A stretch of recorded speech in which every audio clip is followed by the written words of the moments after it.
আজকে আমি চলে এসেছি লামাহাটা ইকো পার্কে। লামাহাটা হলো একটি ছোট্ট পাহাড়ি গ্রাম যার উচ্চতা প্রায় ৬,৮০০ ফুট। দার্জিলিং শহর থেকে মাত্র ২৩ কিলোমিটার দূরত্বে অবস্থিত এই গ্রামটি।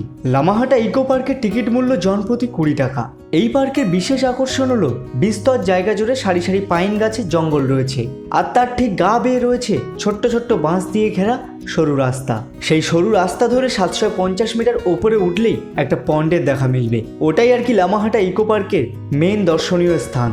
৭৫০ মিটার শুনে কম দূরত্ব মনে হলো, এরকম খাড়াই রাস্তা বরাবর পাহাড়ে গা ঘেঁষে ওপরে ওঠা মুখের কথা নয় বস। এই জন্য কিছুটা ওপরে উঠতে না উঠতেই হাঁপাতে শুরু করে দিয়েছিলাম। অ্যাকচুয়ালি এটাকে একটা ছোট্ট ট্রেক বললেও ভুল কিছু হবে না।